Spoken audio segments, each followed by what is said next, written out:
Hello, hello. I'm so excited for today's conversation with you. We're going to be speaking about karma through the point of somebody's life story and focus around their physical illness. Even though this person has multiple sclerosis, I know this will make you think about so many applications in your own life. So here's the setup. The name of the husband is John. John is taking care of his wife. The wife's name is Peg, and Peg has a severe form of multiple sclerosis. And so John is asking Seth and Jane Roberts in a session, why did Peg choose such a role in this physical life? A role seemingly without reward or hope because she has multiple sclerosis. So, what follows is Seth's explanation of the reason why she chose this role of multiple sclerosis. Fascinating stuff. Let's dive in. Here is Seth. The basic idea of karma is not punishment. Karma presents the opportunity for development, to make use of opportunities that were not taken advantage of, to fill in gaps of ignorance, to enlarge understanding through experience, to do what should be done. Free choice is always involved. The purpose is always knowledge and development rather than punishment, self-punishment. The woman in this past life was once a man, Italian, in a hill village. We will try to fill you in on the dates and times and locations later. He lost his own wife and was left with a highly neurotic and completely crippled daughter for whom he cared for many years. The woman's name as a man was Niccolo Vanguardi, and the daughter's name was Rosalina. He resented the girl, and while he cared for her, he did not do so kindly. He wanted to remarry. No one would have him because of his daughter. The girl, when she could, defied him. She was a rather handsome looking young woman, though not of stable temperament, crippled but not deformed. When she was 33, she was more youthful appearing than women much younger who were forced to work in the fields. They had a very small farm and interned help.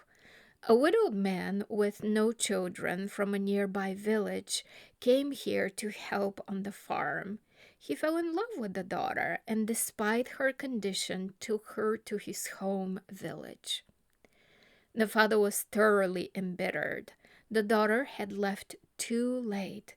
He was too old. No one would have him. He had no one now to talk to, and he hated his daughter the more and railed that she had forsaken him in his old age after he had cared for her throughout the long years. This father had a later life, and a very successful one also in Italy, in a town badly bombarded in the Second World War. Here he was a woman of some artistic ability, the mother of two sons, one who had been connected with him in the past. Here, the personality was born only 50 miles away in space from the earlier existence, and as the wife of a wealthy landowner, often drove through the very land where the small house still stood with its farm. In this existence, however, the personality of its own free will chose to understand in a different context and work out problems faced so poorly in the earlier life. This time, the personality is John's wife, being cared for, you see, rather than caring for, being physically dependent. The personality could not and would not, out of fear, try to understand the circumstances and position of the crippled daughter. Not for a moment could he then bear to contemplate the inner reality in personal terms. This time he plays that part and is completely immersed in it. There are connections. John was the man with whom the daughter left. Now, John's wife loves him and has been made subconsciously to see the good points in his personality. In the past, he hated the man who took away the daughter. Through the change of roles, Peg now gains insights on the past failures and also helps her personal husband, indeed, to become more contemplative and to seek for answers to questions that he would not have asked otherwise. She is adding to his development and working out very grievous flaws that existed in her own personality in the past. The name of the original town is something like Ventura in the south of Italy. An important train wreck occurred in this area just after the 1930s, southeast, though not sharply east. There were many reasons why John and his wife met and began their relationship. While such situations as Peggy's illness are chosen by the entity, the individual is always left to work out its own solution. Complete recovery, illness, or early death, for example, are not preordained on the part of the entity. The general situation is set up in response to deep inner involvements. The problem is a challenge set up by the entity for of its personalities, but the outcome is left up to the individual.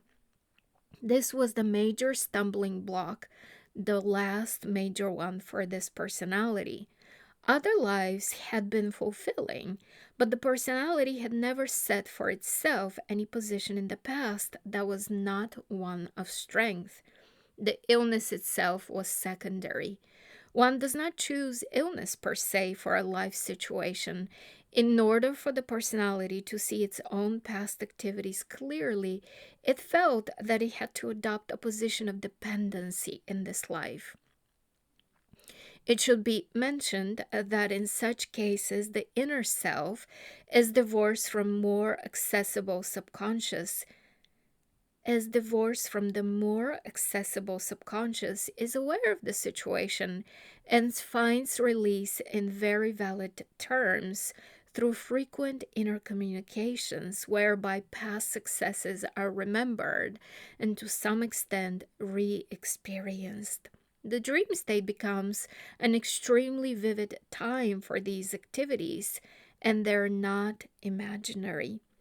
These experiences, deeply subjective, reassure the whole personality of its complete nature. It knows it is more than the self that it has for a time chosen to be. At our next session, we'll go into these matters more completely, for there is an inner logic that may not be at first apparent. John remembers subconsciously the old situation. This is partially the cause of some of the negative feelings, but there is no guilt in any of this. No one save the individual entity knows in what directions weaknesses lie that need correction. That is said about forming life dramas in which these can be faced. His wife chose to solve several problems at this time rather than string them out. This is a characteristic of that entity, an impatience and yet a daring because the situation represented such a challenge. All of the weak points were intensified, hence the gravity of the physical condition. The entity preferred this rather than a series of small difficulties. In this, John acquiesced to learn patience and forbearing, to take what he considered his medicine in one dose, so to speak.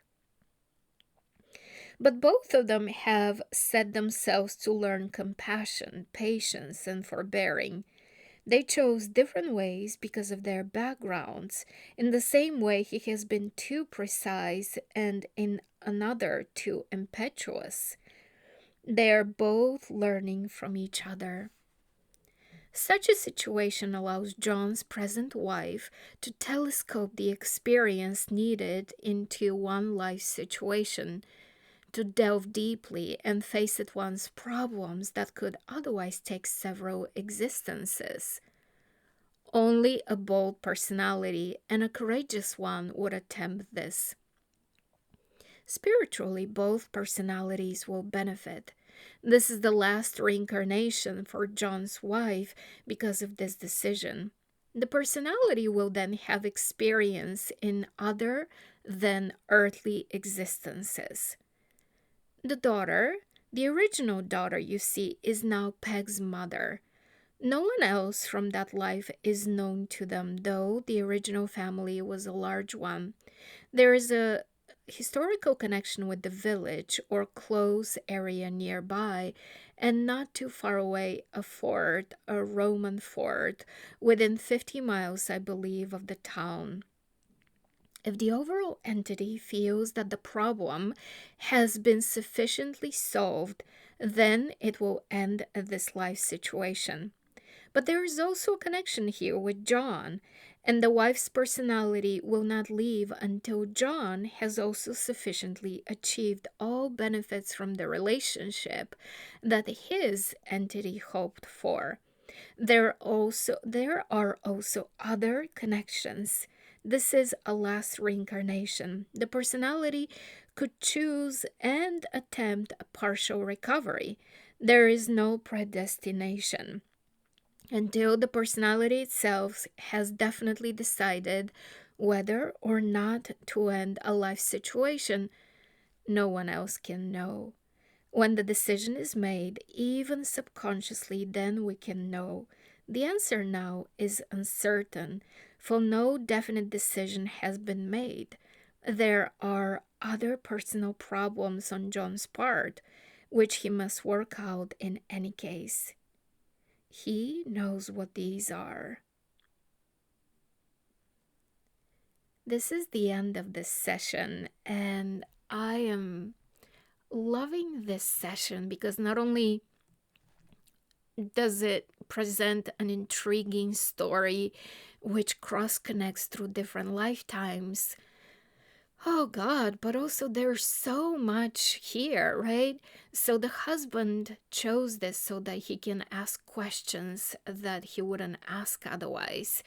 The father who was taking care of the crippled daughter, no, she wasn't crippled, of the emotionally charged daughter, wasn't asking those deep questions. And sure enough, now he's in a position of being dependent so he can have that experience.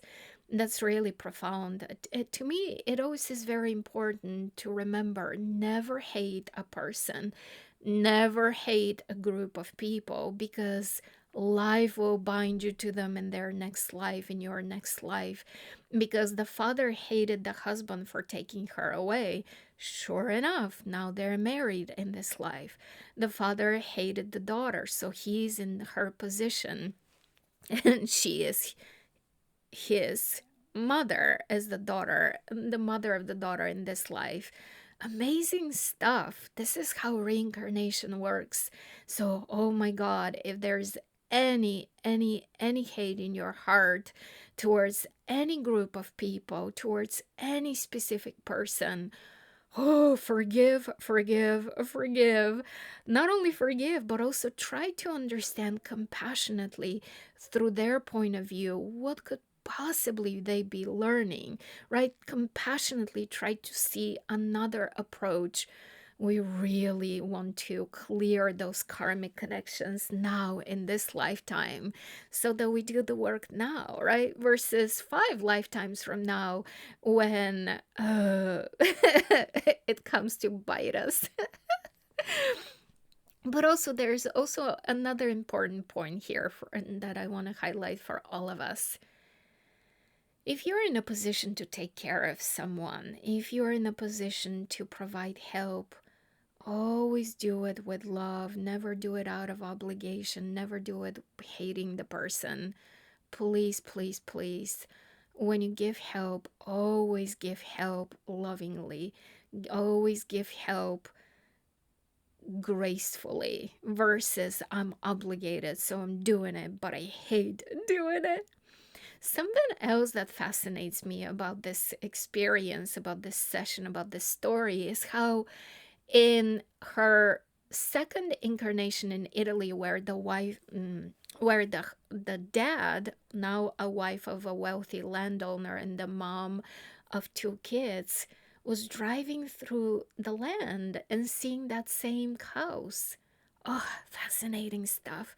That makes me wonder how many of the landmarks in my own life are places I've lived in and been in other lifetimes? How many of the cities I've visited have I lived in other lifetimes? How many of the people who are important to me, my closest people, are people I've been in other relationships in other lifetimes, right? Fascinating stuff to think of those cross connections through other lifetimes. Fascinating. And once more, we are being brought to the realization that we never know when somebody's on their past life, as I spoke about it the other day with you. We should never, never, ever think that somebody who's on their last lifetime has it all figured out, living in a state of bliss with all the money in the world, with all the great love connections and relationships, with all the harmony in their life, with all the health in their body. No, not at all. It's not about being in a state of bliss. Yes, does that happen? Absolutely. And oftentimes that's actually an entity taking an easy life, right? Saying, okay, let me learn from this point of view. So we cannot look at somebody who has an easy life and be like, oh, they're in their last incarnation. We don't know. Um, and also, we don't want to look at somebody who has multiple sclerosis or is in other dire situation and say, oh, they're failing. They're failing. They're not. They might be a bold and daring entity who is looking to put itself in such a dire situation so that they can have it all, one shot versus 5 lifetimes of strung throughout different experiences. So, there. Hmm. How fascinating. How fascinating. Oh, and I also love the point about the entity. So when Seth says entity in this session, he's really referring to the soul, right? The overall mothership, which creates pieces of itself, and then those are the separate lifetimes. So until the entity chooses that the situation is learned, the person doesn't die. There's no predestined moment for the person to die. In fact, it was so clearly said in the session that this woman, Peg, could partially recover, could die early, didn't even need to take the illness on, right? But it was the dependency that was being sought after. Ah, fascinating stuff. Honestly, fascinating stuff. Now, none of this means that you and I should stop solving our problems, right? None of this means that you and I, for example, we have a physical condition and we say, oh, well, this is how my entity is learning. This is how I'm learning lessons. So be it. I should stop trying. Don't do that, because then you will come back to lurk on that issue of stop trying. All right, don't do that. Don't say, oh well, this is how I'm solving problems. No, we keep solving problems until the last moment. And when I say problems, I don't mean everyday problems. I mean spiritual inner development. What I actually omitted uh, earlier, as I started reading to you, the sessions were the introductory notes. And in the introductory notes, it was said that John, the husband, had reached out to Jane Roberts and he had asked for a session, reporting that the wife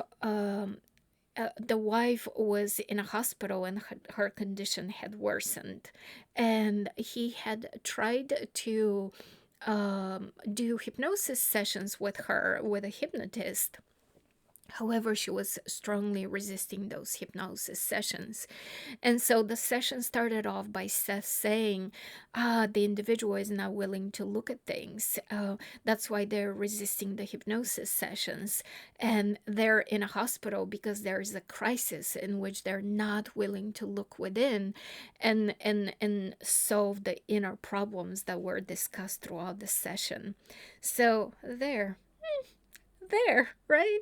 Interesting, fascinating stuff. Um, Let me know your thoughts. I can talk about this for hours, for centuries, forever. Oh, it's so intriguing to me when we step back and when we're told the bigger picture.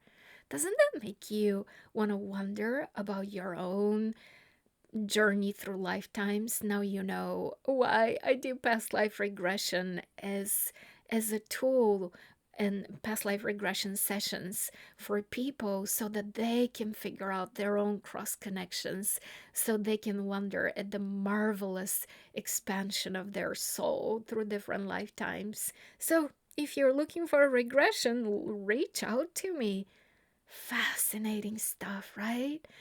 I love you. We'll talk later.